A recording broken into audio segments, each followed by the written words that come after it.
Welcome, dear viewer. I hope you are having a wonderful night. Tonight, I'll be telling some terrifyingly scary stories. I hope you are warm and ready. Let's begin. It was a frosty October morning, the morning I found Albert's mangled remains, and I didn't yet suspect there was a direct correlation between my wife's folding addiction and his untimely demise. He'd been half buried in the woodland surrounding our garden, just beyond the vegetable patch, and staring down at the corpse, all I could think was, bloody hell, that's the third time this month. Well, Albert Eggstein is dead, I announced as I rejoined my family in the kitchen. Foxes must have gotten in again, Carrie said from the breakfast counter, her back to me. Not a chance. That coop cost more than the damn car. Houdini himself couldn't break in. On the far side of the table, Ben piped up and said, "It's the monster. I saw it outside my room the night Hen Solo disappeared. Remember, Dad?" "There's no such thing as monsters, sweetie," his mother replied, setting down a cup of hot chocolate in front of him. With a cutting glance in my direction, she added, "Phil, animals live in forests. Some of them eat chickens." Mystery solved. Not wanting to kick off another fight, I ignored her tone and instead pointed out that I'd already made Ben a hot chocolate earlier. "Yeah, but yours tasted weird," he replied, before drinking the new one in 2 gulps. Since his 10th birthday, that kid has practically been inhaling food. I said, "By the way, the pumpkins are looking ripe. What do you say we finally carve them?" After breakfast, all 3 of us worked on jack-o'-lanterns in the garage. Together, we made quite the trio. Ben with his green eyes and blonde hair, the old ball and chain sporting a thin build and dark complexion, and finally me, the freckly redhead. Just as I finished etching my stencil, Carrie clamped down on her own palm, juicy blood seeping between the fingers, 2 of which were already wrapped in plaster. "Silly me," she said, her voice casual. My attempts to inspect the damage were brushed aside. "It's fine. I just nicked myself. I'll go get a bandage." "That looks pretty nasty. We should—" "It's fine, Phil. I just nicked myself. I'll go get a bandage," she repeated, then disappeared upstairs. "Is Mom going to be okay?" Ben asked. "She'll be fine, bud. You know her. She's just a bit of a klutz sometimes." "Bit of a klutz" was an understatement. My dearly beloved had this uncanny ability to injure herself under the most unlikely circumstances, whether by getting caught between a prowl of warring cats or dropping ceramic plates. Once the pumpkins were done, I marched upstairs and knocked on the door to her changing room. Toe footsteps shuffled down a creaky stairwell. A door inside Carrie's room brought you to the attic, the only way of reach the 3rd floor. When we bought the house, before Ben, she insisted on keeping that area for storage. In exchange, I got the garden. A key twisted in the lock, the door inched open, and then Carrie's head poked through the narrow gap. "What?" "How's the hand?" "It's fine. I'm not dressed." I pushed my foot beyond the threshold so that the door wouldn't close. "I don't mind," I said with a cheeky grin. "Well, I do."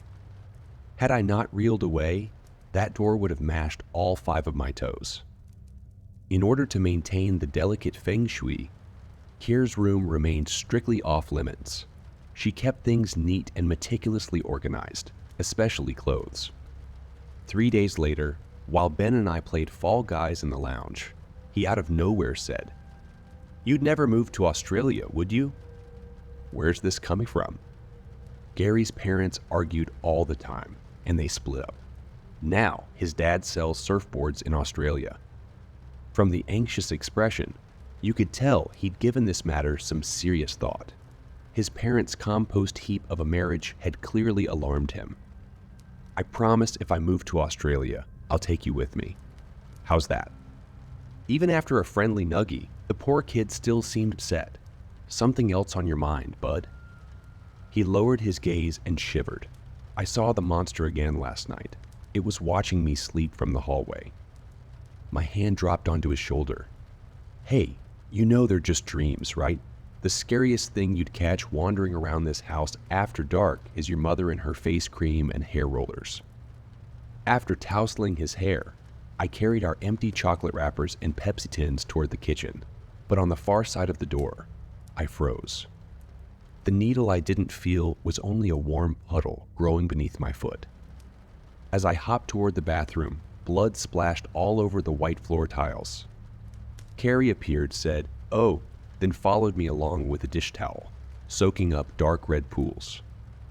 Sitting on the toilet, I struggled to get a grip on the slippery needle, and, in the end, was forced to use a pair of clippers to twist it out, while simultaneously reassuring a panic-stricken Ben there was no reason to panic. Annoyed, I said to Carrie, "How'd you manage to leave this crap on the floor anyway?"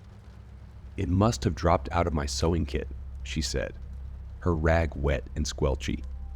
Each time I took the pressure off my soul, more blood gushed out. "I need you to drive me to the hospital." "What?" "For this. Carrie, I'm leaking like a tap." "Fine." She disappeared into her inner sanctum for a quick change of clothes before driving me to the hospital, where she complained incessantly throughout our 3-hour stay in the waiting room. "See, all that time wasted over a fucking bandage," she said on the drive home. I suppressed the urge to call her a heartless witch. In bed that night, the earlier conversation with Ben slid into my brain. My son suspected our family unit might wither and die. Surely the least I could do was attempt a little marital de-weeding. Over the coming weeks, each of my date suggestions: romantic dinner for 2, spa weekend, jazz cruise, were mercilessly shot down by Carrie, who insisted she either didn't have time or was too tired. How could anybody tend to the emotional needs of a spouse who spent all day hauled up inside their secret lair? One night, deciding I had nothing to lose, I chanced my luck at some romance by rolling over in bed and kissing her bare shoulder. A drilling elbow to the ribs sent me careening back. "Not tonight." "There's a surprise," I muttered. This spurred her to flick on the bedside lamp. "Nothing." "Speak up, Phil. If you've got something to say, come right out and say it." Under my breath, I mumbled, "It's just, sincerely, I think you've been acting a little selfish." Selfish? That sure did it. After 5 minutes of furious finger wagging and spittle hitting me in the face, a welcome distraction came in the form of a little rap at the door. "Ben, is that you?" He stepped into the room, rubbing his eyes. "Did we wake you?" He nodded. "I'm sorry, bud." "Simone, let's get you back to sleep." I swung both legs out from beneath the blanket. "Can I have a hot chocolate?" With a weary sigh, I slid under the sheets again, while he and his mother lumbered down the hall. And after he got his treat, she opted to disappear into her room rather than continue the stern lecture. The facts stared me in the face. Plain as day, I'd become a doormat, a braver man, or perhaps one possessing some semblance of a backbone, might have bit the bullet and tossed the relationship into the compost heap. Sadly, I wasn't a braver man. I was, however, an exceptionally petty one. My revenge came in the form of discarded clothes left, scattered around the house, either tucked behind the washing machine, under Ben's bed, or on the window ledge in the guest room. By morning, they'd all be meticulously folded and placed back in the proper drawers because Carrie couldn't control her obsessive compulsions. Was this act of defiance pathetic? Yes. But picturing her endlessly infuriated by the little seeds I'd planted gave me an immense sense of satisfaction. Sue me. While not busy with this secret project, any pent-up energy got channeled into the garden. Soon, there was an impressive produce collection: peas, leeks, sweet potatoes, even garlic. anything you could grow in a milder climate. And even though he'd suddenly gone off strawberries, Ben became my dutiful helper. As the only child in the world who enjoyed math homework, he had a good mind for figures, and so he kept track of the number of vegetables, along with when they'd be ready for harvest. Unfortunately, all attempts at instilling healthy eating habits were torpedoed by Carrie, who indulged him with hot chocolate 3 times a day. The Ice Queen mostly remained hauled up in her den, emerging to fold after dark, a true creature of the night. When not napping, she shuffled around like a zombie, and if she was clumsy before, her gracelessness reached a whole other level. Soon her fingers were permanently wrapped in bandages like an Egyptian mummy, her arms permanently bruised. At one point, after 3 days of silent treatment, she called me into the kitchen out of the blue. A spatula had become wedged inside the top drawer, preventing it from opening all the way. "I can't get it loose," she said.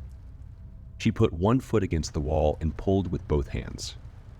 As I stepped closer to help, she lost her grip and crammed an elbow straight into my nose, producing a sickening crunch. "Silly me," she said, immediately holding a dish rag against my face. "Here, tilt your head back." "Throat already congested," I rasped. "Carrie, what the hell?" "Quit being such a baby. Hold still until the bleeding stops." My free hand shivered the spatula sideways until it slipped out. "You couldn't have managed this yourself?" "Thank you," she replied, her voice a few notches short of genuine before she gestured toward a document on the center island. "By the way, you need to sign that. It's the new life insurance policy. I've upped our coverage." "What? Why?" "Well, our trip to the ear got me thinking. You never know what might happen. You said it yourself. You could have bled out. Here, give me the cloth. I'll chuck it in the wash." Later that day, I tiptoed around, turning the house into a bomb site of scattered clothes, a true arc de triomphe of disarray and disorder. But the following morning, the mess hadn't rearranged itself. Odd. Normally, Care's radar homed in on even the most well-hidden items. This I dismissed as a rare off night, but those lonesome socks and crumpled underwear refused to budge. Suddenly, I'd lost my release valve. All 3 of us sat down in the kitchen one morning, silent. As Carrie placed a hot chocolate in front of Ben, my eye happened across the top of her wrist, mostly hidden beneath the sweater. "What the hell happened to your arm?" "Nothing." In the split second, I managed to reach over and pull back the sleeve before she wrestled it away. I glimpsed the beginning of a nasty mark, red and inflamed. It looked as though she'd been attacked by a rabid wolf. "Like hell, nothing." "Phil, enough," she bellowed, loud enough that Ben flinched. That became my checkout point. There were 0 indicators that our relationship might ever bloom again. My gut told me the 2 of us would trudge along, quietly draining our lives from one another, until Ben departed for university. What I couldn't have known was how huge a red flag those unfolded clothes were, and just how much danger we were in. It happened on a Saturday. Ben and I spent hours harvesting potatoes and tomatoes, then replanted seeds and trimmed stems. The works. At sundown, we dropped the tools into a wheelbarrow, too sweaty and exhausted to tidy them away in the woodshed. After some TV, I ushered him upstairs into bed, and as I read him a bedtime story, his lower lip got all wobbly. Weird. It had been weeks since his last nightmare about the monster. "Everything okay, bud?" He avoided my gaze. I cupped his chin and used it to steer his head up. "Hey, you can tell me anything, right?" Those teary eyes finally met mine. "Well," I closed the book. "I'm not gonna lie, bud. Your mother and I are going through a rough patch. But whatever else happens, I promise I'll always be there for you." "You wouldn't disappear without telling me?" "Of course not. Why would you think that?" "Because Mom said you would." I stared at him, dumbfounded. Marital decay I could stomach. Hell, I'd even accept 50s of the blame. But what gave that woman the right to poison my relationship with my own son? I stormed up to the makeup lounge and pounded the door so furiously that the hinges almost splintered. A hysterical Ben tugged on my arm, begging me to forget what he'd said. The poor kid probably figured he'd as well file the divorce papers. I didn't tell him to leave. Part of me wanted him here as a witness, selfish as that may sound. When the door finally shivered open, I demanded an explanation. "I'm busy. We'll discuss this later," Carrie said, like her word was law. Rage bubbled up deep inside the pit of my stomach. Again, with the dismissal. How long could one man live like an eunuch? I pushed into the room, Ben clinging to my shirt tail. Inside, there was a makeup table with a mirrored front, cabinets, clothes hangers holding up fancy coats, and a sewing machine. Carrie stood motionless, veins pulsing along her forehead. Enraged, I said, "You're taking out new life insurance policies all while telling Ben I'm about to walk out. What kind of game are you playing here?" Just then, there came a metal groan from beyond the door at the top of the stairs. A hush fell over all three of us. Carrie's eyes flicked toward the attic, then she suddenly shifted gears. "You're right. Come downstairs. We'll talk things out." From the look on her face, she clearly had something to hide. But what could be up there? What could possibly be so important that our marriage became a distant afterthought? "Now!" she hissed. This piercing sound made me hesitate. What sort of reaction might she have to a direct act of disobedience? I reminded myself that this didn't matter. My days of being a spineless weasel were done. I started up the stairs. "Ben, get back into bed now," she screamed. A locked door beyond the steps opened at a shoulder charge, while, behind me, Carrie faked the world's most unconvincing panic attack, insisting she needed a doctor immediately. Inside the darkened space, a cord dangled beside my skull. At a pull, a weak bulb blinks on, illuminating stacked boxes, clothes racks, and rickety furniture. A controlled, meticulously organized mess. I couldn't see more than a few feet ahead. The air up there tasted stale and sickeningly warm. My better half stepped in front of me, her panic attack miraculously cured. "Now you know my secret. I spent too much money on shoes and handbags. I've got a secret credit card. I've got a secret credit card. I'm an addict. Let's talk this out in the kitchen." On the far side of the room, beyond stacked boxes, metal jingled around. In response to this, Carrie stabbed her tongue inside my mouth. "Come to bed," she whispered. I held her shoulders and used them to steer her aside. Through a narrow gap, there hovered a pair of eyes, regarding us from the shadow of the corner. I pushed away a tower of boxes and then froze. Before me lay some kind of torture hostage, a thin, pale figure, barely visible in the gloom, wore a metal collar attached to the wall by a heavy chain. What the fuck had my wife been keeping an anorexic sex slave? For a moment, I felt relief that our love life had welted. Ready to channel months without intercourse into the ass-kicking of a lifetime. I stepped forward, but as I did, Carrie threw herself in my way and laced her hand with mine.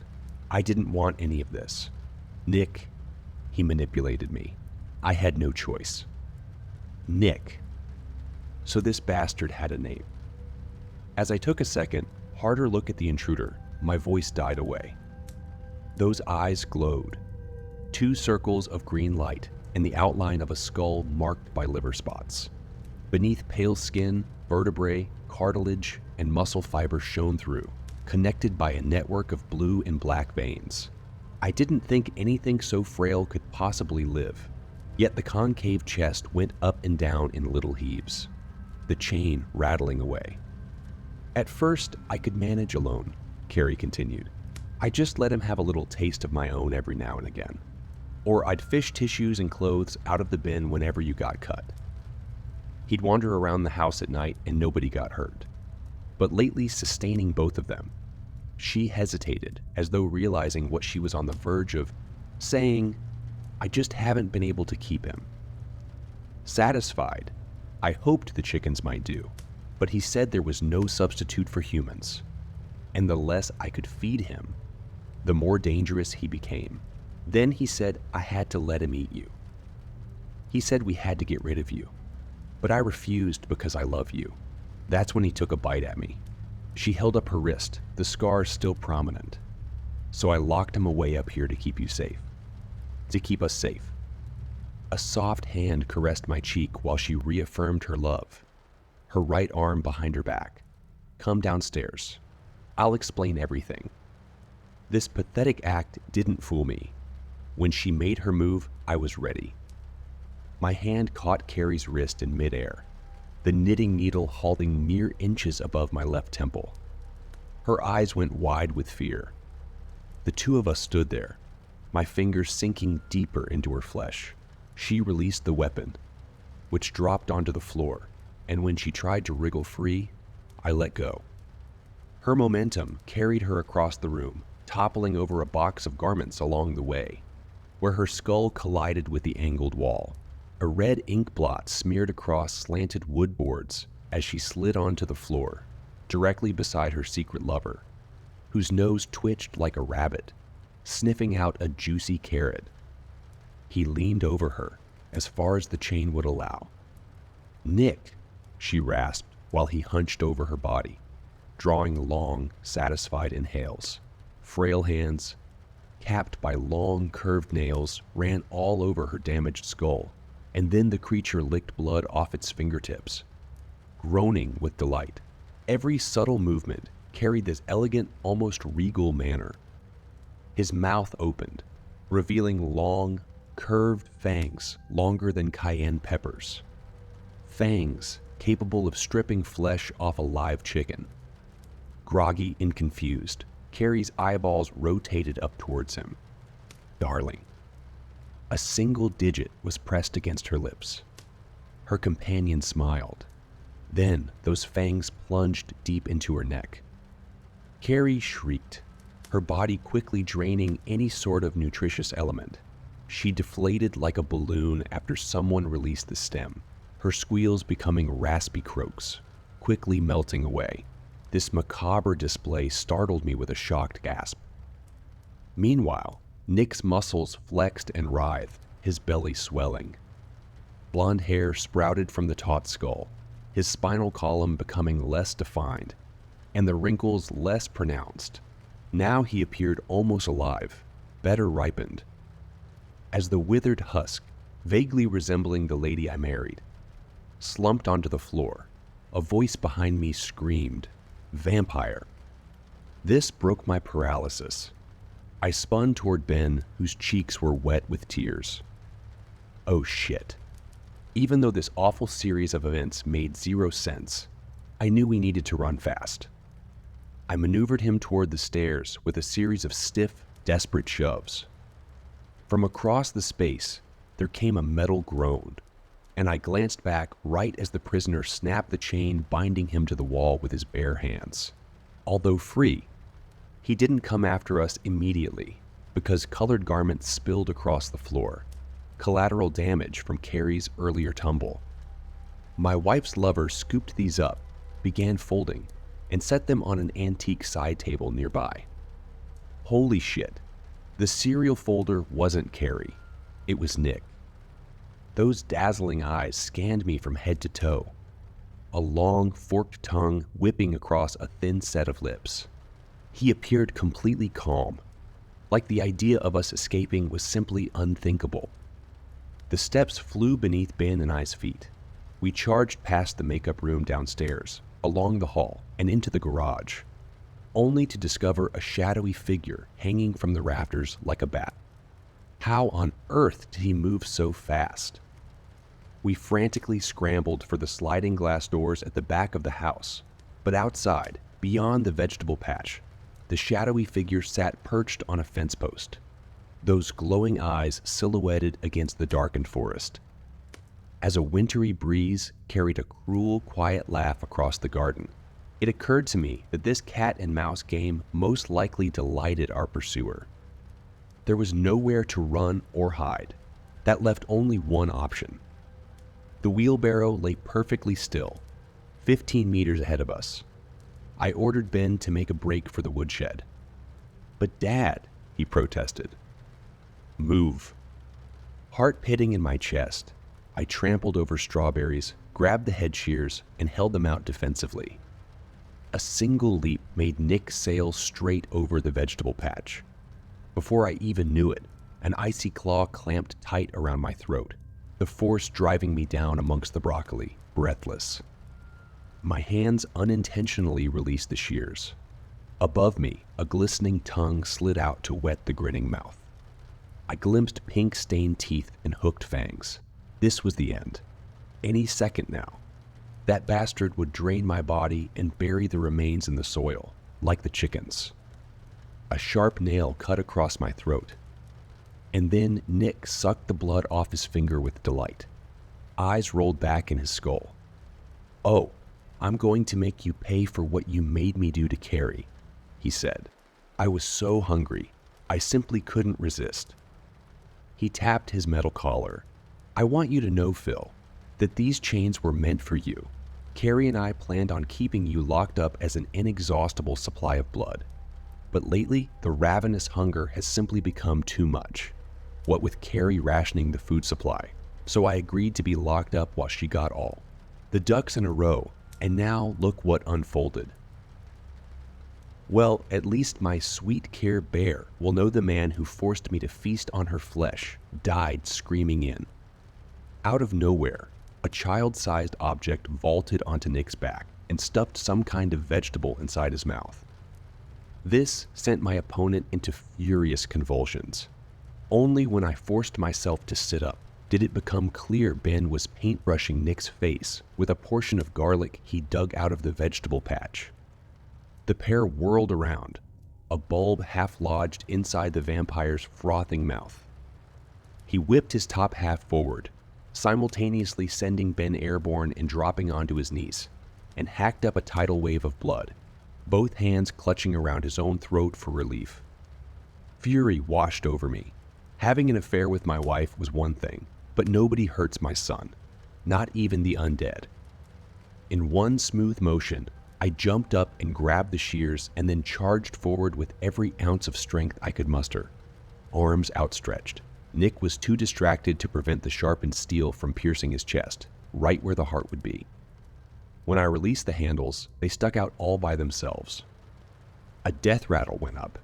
Expanding from the entry point, the bloodsucker's body evaporated like dust, peeling away in every direction across the torso, the breeze carrying the scattered remains away. Within seconds, only the shears and metal collar remained, both of which dropped into the soil. It was over. A battered Ben staggered to his feet, his breaths slow and choked. Pained even, I scooped him into my arms, and then the two of us collapsed amidst the turnips, sobbing. For some time, I believed we'd escaped the nightmare, mostly unscathed. The beast died. I'd escaped a toxic marriage, and after a months-long investigation, the police conceded they had no idea where Carrie disappeared to. Sounds like a happy ending, right? Wrong. Over the coming weeks, Ben's appetite dwindled to the point where he couldn't even keep hot chocolate down.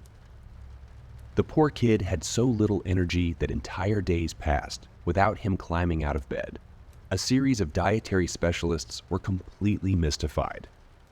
Then one morning, while he sat behind the breakfast table, I studied his blonde hair and those green eyes and had a sudden, chilling realization.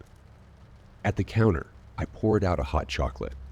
Subtly, I pricked my finger with a needle, shook a few drops of blood into the cup, and stirred vigorously. Here went nothing. Ben took an apprehensive sip, slapped his lips together, and beamed. "This tastes great, just like the ones Mom used to make." And then I watched. horrified as my son drained the liquid in a single gulp.